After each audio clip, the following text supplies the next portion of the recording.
হাজার হাজার বছর আগে ডাইনোসরাসদের মতন ভয়ঙ্কর প্রাণীদের পৃথিবী ছিল এক অদ্ভুত রকমের। আর এই সব প্রাণীদের জন্য মানুষের জীবনে নেমে আসতো বিপর্যয়। জুরাসিক পার্ক হলো সেই রকমই একটা পৃথিবী, যেখানে বিজ্ঞান এবং প্রযুক্তির মাধ্যমে অতীতের সেই সব ডাইনোসরাসরা ফিরে এসেছে এই পৃথিবীতে। প্রকৃতি আর বিজ্ঞানের এই খেলা যে মানুষের জন্য কতটা ভয়ঙ্কর হতে পারে তারই বিরাট উদাহরণ তুলে ধরা হয়েছে 2025 সালের 2 জুলাই সদ্য মুক্তিপ্রাপ্ত একটি আমেরিকান সায়েন্স ফিকশন মুভিতে, যার নাম হলো জুরাসিক ওয়ার্ল্ড রিভার।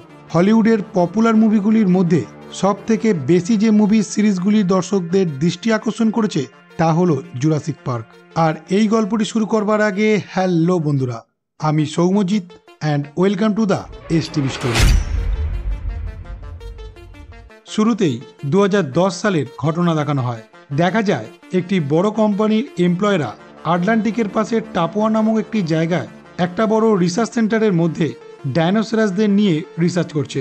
সেখানে থাকা বড় বড় ডাক্তাররা সেই রিসার্চ সেন্টারের মধ্যে কিছু ডাইনোসরাসকে এনে তাদের ব্লাড আর ডিএনএ নিয়ে তারা একটি নতুন প্রজাতির ডাইনোসরাস তৈরি করার কাজ চালাচ্ছে। তারা যে নতুন প্রজাতির ডাইনোসরাস তৈরি করার চেষ্টা করছে তার নাম দিয়েছে টিনেক্স। একদিন হঠাৎই সেই রিসার্চ সেন্টারের মধ্যে একটি এমপ্লয়ের ভুলের কারণে সেখানে থাকা মেশিনগুলি হঠাৎই বন্ধ হয়ে যায় আর তাদের রিসার্চ সেখানেই থেমে যায়। এরপর তারা যে ডাইনোসরাসের ওপর রিসার্চ করছিল সেই ডাইনোসরাসটি বাইরে বেরিয়ে পড়ে আর পুরো রিসার্চ সেন্টারটি তছনছ করে দেয় আর সেখানেই থাকা অনেক এমপ্লয়কে মেরে ফেলে। যারা বেঁচে ছিল তারা নিজেদের প্রাণ বাঁচানোর জন্য সেখান থেকে পালিয়ে যায়। তখনই দেখা যায় সেখানে থাকা ডাইনোসরটি এক নতুন প্রজাতির ডাইনোসরের রূপে এক ভয়ঙ্কর আকার ধারণ করেছে। এই ঘটনার পর সেই রিসার্চ সেন্টারটি পুরোপুরিভাবে সরকার বন্ধ করে দেয়। দৃশ্য পরিবর্তন হয় 17 বছর পরের ঘটনা দেখিয়ে, মানে 2027 সালের। সেখানে দেখা যায় মার্টিন নামে একজন ব্যক্তিকে, যে পার্কার জেনেক্স কোম্পানিতে কাজ করত। আর এই কোম্পানি পৃথিবীতে হওয়া বড় বড় রোগের ওষুধ তৈরি করত। দেখা যায় সেই সময় গোটা পৃথিবী জুড়ে একটি নতুন রোগের উৎপত্তি হয়েছে, যার ফলে বহু মানুষ হঠাৎ হার্ট অ্যাটাকে মারা যাচ্ছে। তখনই জেনেক্স কোম্পানি ঠিক করে সর্বপ্রথম তারাই এই রোগের ওষুধ বানাবে আর তারা একাই গোটা পৃথিবীতে এই ওষুধ সাপ্লাই করবে আর তার থেকে তারা অনেক টাকা মুনাফা লাভ করবে। তারা এই রোগের ওষুধ বানাতে গিয়ে যখন রিসার্চ শুরু করে তখন তারা দেখে এই রোগের ওষুধ বানাতে গেলে তাদের ডাইনোসরের রক্তের প্রয়োজন। ডাইনোসর যেহেতু অনেক বড় প্রজাতির একটি প্রাণী, তাই তাদের হার্টবিট অনেক বড়, আর হার্টবিট বড় হওয়ার কারণে তাদের মাংসপেশিও অনেক বড় হয়। তাই জেনেক্স কোম্পানি ভাবে তারা যদি ডাইনোসরের রক্ত কোনোভাবে পেয়ে যায় তাহলে সর্বপ্রথম তারাই এই রোগের ওষুধ বানিয়ে ফেলবে। আর এই কাজের জন্যই জেনেক্স কোম্পানি মার্টিনকে তাদের কোম্পানিতে নিয়েছিল। জেনেক্স কোম্পানি বলে তাকে এখন 3 ধরনের ডাইনোসরের শরীর থেকে রক্ত নিয়ে আসতে হবে। মার্টিন যেহেতু এই কাজটা একা পারবে না, তাই সে তার সাথে জারা নামের একটি মেয়েকে নেবে ঠিক করে। কারণ জারা ছিল একজন স্পেশাল ফোর্স কমান্ডো। সে ফাইট করতে আর ভয়ঙ্কর জায়গায় সার্ভাইভ করতে দক্ষ ছিল। মার্টিন জারাকে এই কাজের জন্য $10 মিলিয়ন দেবে বলে। তারপরেই জারা তার টিমে যোগ দেয়। এরপর মার্টিন তাকে বলে তাদের 3 ধরনের ডাইনোসরের শরীর থেকে রক্ত সংগ্রহ করে জেনেক্স কোম্পানিকে দিতে হবে। আর এই কাজটা তাদের আনঅফিসিয়ালভাবে করতে হবে, কারণ এই কাজটার জন্য সরকার থেকে তাদের কোনো রকম পারমিশন দেয়নি। সবকিছু শোনার পরেও যারা তার সাথে এই কাজটা করতে রাজি হয়ে যায়, কারণ তাকে যে টাকার পরিমাণটা সে দিয়েছিল সেটা অনেক ছিল। এরপর মার্টিন আর যারা তাদের টিমে একজন সদস্য বাড়ানোর জন্য তারা ডক্টর হেনরির কাছে যায়। ডক্টর হেনরির কাছে ডাইনোসরদের সম্বন্ধে অনেক তথ্য ছিল, তাই মার্টিন তাকে তার টিমে নিতে চেয়েছিল। মার্টিন তাকে বলে তাদের 3 ধরনের ডাইনোসরের শরীর থেকে রক্ত সংগ্রহ করতে হবে। 1, যে ডাইনোসর জলে থাকে, মসাসরাস। 2, যে ডাইনোসর স্থলে থাকে, টাইটানোসরাস। আর 3, যে ডাইনোসর আকাশে ওড়ে, স্কটসালস্কটলাস।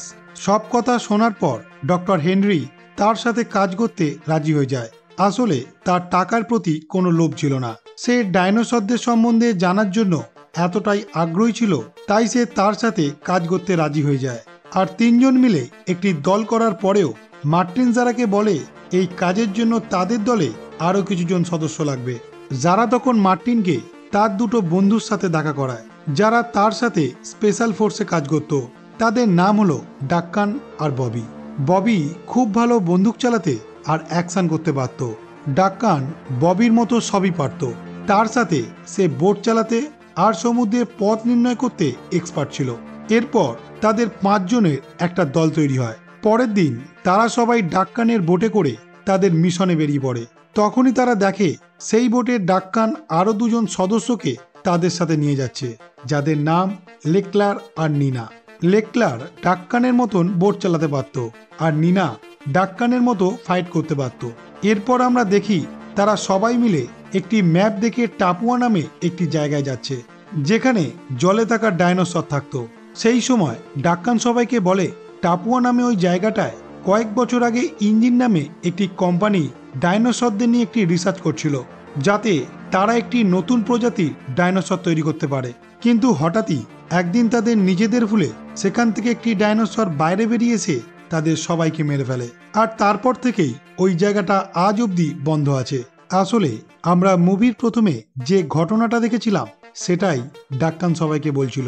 এরপর সেই সমুদ্রে আমরা একটি ছোট্ট বোটে 4 জন মানুষকে দেখি। 4 জন হলো রিওবেন, তার 2 মেয়ে টেরেসা এবং ইজাবেলা, আর টেরেসার বয়ফ্রেন্ড এক্সজেভিয়ার। এরা 4 জন মাঝে মধ্যেই তাদের ছোট্ট বোট নিয়ে এই সমুদ্রে এদিক ওদিক ঘুরে বেড়াতো। সেই দিন হঠাৎই দেখা যায় জলে থাকা ডাইনোসর মানে মসাসরাস তাদের সেই ছোট্ট বোটটিকে বারবার ধাক্কা মেরে উল্টে দেয়। এরপর তারা কোনো রকমে মসাসরাসের হাত থেকে নিজেদের বাঁচিয়ে নেয়। এরপর রিওবেন সেই বোটে থাকা রেডিওর ফ্রিকোয়েন্সির মাধ্যমে তাদের আশেপাশে লোকেশন পাঠাতে থাকে, যাতে তাদের আশেপাশে কেউ থাকলে তাদের সাহায্য করতে পারে। আর হঠাৎই সেই লোকেশন ডাক্কানের বোটে সিগন্যাল দিতে থাকে।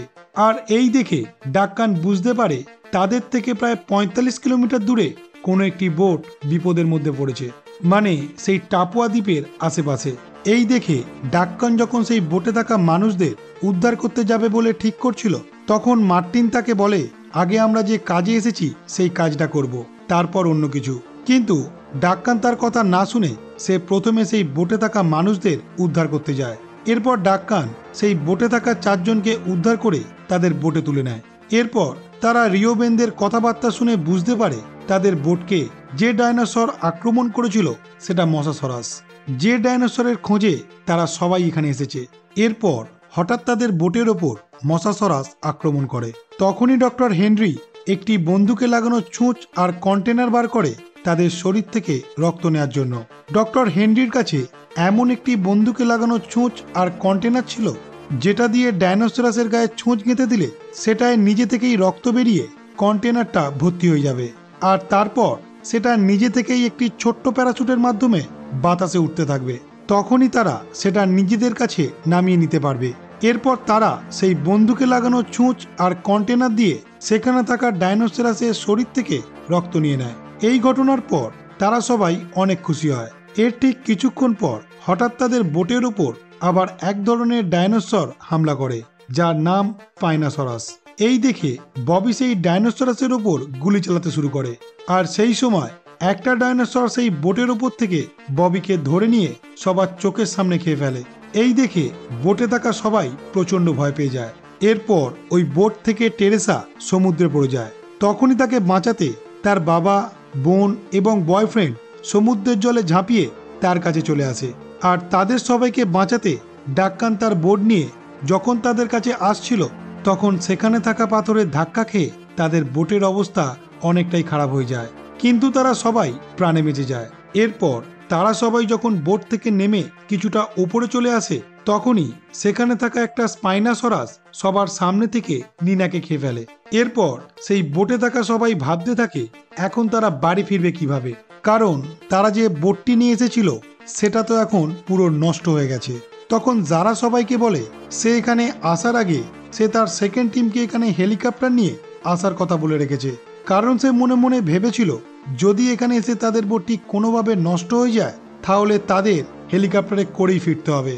তাই তাদের যা কাজ আছে আজ রাত্রের মধ্যে কমপ্লিট করে পরের দিন সকালবেলা তাদের এই টাপুয়াতে একটি উঁচু জায়গায় গিয়ে দাঁড়াতে হবে, যাতে তাদের সেকেন্ড টিম এলে ওপর থেকে তাদের অনাহাসেই দেখতে পায় আর তাদের এখান থেকে নিয়ে যেতে পারে। এরপর ডাক্কান সবাইকে বলে টাপুয়া একটি ভয়ঙ্কর জায়গা, তাই তাদের যা করতে হবে খুব অল্প সময়ের মধ্যেই করতে হবে। অন্যদিকে দেখা যায় রিওবেন আর তার ফ্যামিলি এখান থেকে কিভাবে বাইরে বেরোনো যায় সেটার পথ খুঁজছে। এদিকে যারা তার সাথীরা আরো 2 প্রজাতির ডাইনোসরকে খুঁজে তাদের থেকে কিভাবে খুব তাড়াতাড়ি রক্ত নিয়ে এখান থেকে বাইরে বেরোনো যায় সেটার প্ল্যান করছে। এরপর তারা সবাই টাপুয়াতে নানা ধরনের ডাইনোসর আর তার সাথে কিছু ভয়ঙ্কর প্রাণীকে দেখতে পায়।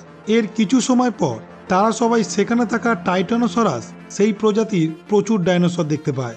এরপর তারা কোনো রকমে লুকিয়ে সেই ডাইনোসরের শরীর থেকে রক্ত নিয়ে নেয়। এরপর তারা বেরিয়ে পড়ে 3 নম্বর ডাইনোসরের শরীর থেকে রক্ত নেওয়ার জন্য। কিন্তু তারা জানতো এই স্কটসালস্কডলাস ডাইনোসরাস একটি ভয়ঙ্কর প্রজাতির ডাইনোসর। তাই ডক্টর হেনরি আর যারা ঠিক করে তারা সরাসরি এই প্রজাতির ডাইনোসরের শরীর থেকে রক্ত নেবে না, তারা সেখানেই থাকা এই প্রজাতির ডাইনোসরের ডিমের মধ্যে থেকে রক্ত নেবে। এরপর ডক্টর হেনরি, যারা আর লেগলার সেখানেই থাকা একটি জায়গায় এই প্রজাতির ডাইনোসরের কিছু ডিম দেখতে পেয়ে যখন সেই ডিমের মধ্যে থেকে ব্লাড নিচ্ছিল তখনই সেখানে এই মা প্রজাতির ডাইনোসর চলে আসে। আর তারা কিছু বুঝে ওঠার আগেই তাদের 3 জনের ওপর ডাইনোসরটি আক্রমণ করে দেয় আর লেগলারকে সেখানেই মেরে ফেলে। এরপর মার্টিন, ডক্টর হেনরি, জারা আর ডাক্কান কোনো রকমের নিজেদের প্রাণ বাঁচিয়ে সেখান থেকে কালেক্ট করা 3টি ডাইনোসরের রক্ত নিয়ে সেখান থেকে বেরিয়ে আসার চেষ্টা করছিল। তখন রাত হয়ে গিয়েছিল আর সেই সময় দেখা যায় জারাদের পুরো টিম আর রিওবেনের পরিবার সবাই মিলে তারা সেই টাপুয়া রিসার্চ সেন্টারের সামনে দাঁড়িয়ে, যেটা অনেক বছর আগে সরকার বন্ধ করে দিয়েছিল। এরপর তারা ঠিক করে আজ রাতটা সবাই মিলে এই রিসার্চ সেন্টারের মধ্যেই কাটাবে। কিন্তু তারা যখন সেই রিসার্চ সেন্টারের মধ্যে ঢুকতে যাচ্ছিল তাদের উপর নানা ধরনের ডাইনোসর আক্রমণ করতে থাকে। আসলে কয়েক বছর আগে এই রিসার্চ সেন্টারের মধ্যে থাকা ডক্টররা নানান প্রজাতির ডাইনোসর তৈরি করার জন্য পরীক্ষা নিরীক্ষা করছিল। ডাইনোসররা যখন সবার উপর আক্রমণ করছিল তখন মার্টিন সেখানেই থাকা সেই 3টে ডাইনোসরের রক্তের জায়গা নিয়ে পকেটে থাকা বন্দুক বার করে সেখানেই থাকা সবাইকে বলতে থাকে যে তার সামনে যে আসবে সে এখন তাকেই মেরে ফেলবে। ঠিক তখনই ওখানে একটি বিশাল আকারের ডাইনোসর এসে মার্টিনকে খেয়ে ফেলে।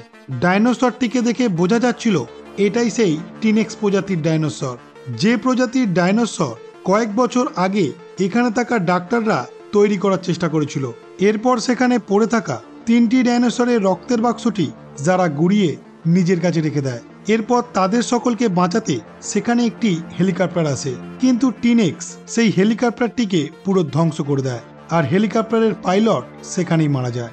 এরপর তারা দেখে সেখানে একটি ইঞ্জিন কোম্পানির বোট পড়ে আছে আর এই দেখে তারা সবাই সেই বোটটিকে নিয়ে যখন সেখান থেকে পালানোর চেষ্টা করছিল তখন টিনেক্স তাদের দেখতে পেয়ে তাদের পিছনে ধাওয়া করতে থাকে।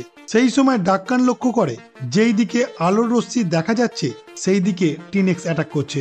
তাই সে বাকি সদস্যদের বাঁচানোর জন্য সেই বোটে বসিয়ে নিজের হাতে একটি ফ্লেয়ার গান জ্বালিয়ে সেই বোট থেকে দূরের দিকে ছুটতে শুরু করে, যাতে তার বাকি সদস্যরা খুব অনায়াসেই সেখান থেকে পালিয়ে যেতে পারে। এই কাজটা করতে যারা তাকে অনেক বারণ করে, কিন্তু সে তার কোনো কথাই শোনে না। তাই তারা একটা সময় সেই বোটটিকে স্টার্ট করে সামনের দিকে এগোতে থাকে। একটু পরেই তারা দূর থেকে দেখে হঠাৎ সেই ফ্লেয়ার গানটি নিভে গেছে আর টিনেক্স সেখান থেকে অন্যদিকে পালিয়ে যাচ্ছে। আর এই দেখে তারা ভাবে যে টিনেক্স ডাক্কানকে মেরে ফেলেছে, কিন্তু কিছুক্ষণ পর তারা আবার হঠাৎ দেখে দূরে একটি ফ্লেয়ার গান জ্বলে উঠেছে। এই দেখে তারা বুঝতে পারে টিনেক্সকে বোকা বানিয়ে ডাক্কান এখনো বেঁচে আছে। এরপর তারা ডাক্কানকে তাদের বোটে তুলে নেয় আর তারপর তারা সবাই মিলে সেই 3টি ডাইনোসরাসের রক্ত নিয়ে টাপুয়া থেকে বেরিয়ে বাইরে চলে আসে। যেতে যেতে ডক্টর হেনরি জারাকে বলে তারা এই ডাইনোসরের রক্ত জেনেক্স কোম্পানিকে দেবে না, কারণ এই রক্ত দিয়ে তারা একাই এই রোগের ওষুধ বানাতে সক্ষম হবে আর তার পরিবর্তে তারা সবার কাছ থেকে প্রচুর পরিমাণে মুনাফা লাভ করবে। তার ফলে এই ওষুধ সবার কাজ অবধি পৌঁছাবে না। তাই তারা দুজন ঠিক করে তারা এই রক্ত অল্প অল্প করে আলাদা আলাদা অনেক ওষুধ কোম্পানিকে দেবে, যার ফলে খুব অল্প দামে সবাই এই ওষুধ ব্যবহার করতে পারবে আর সবার প্রাণ বাঁচবে। আর এই মুভিটি এখানেই শেষ হয়।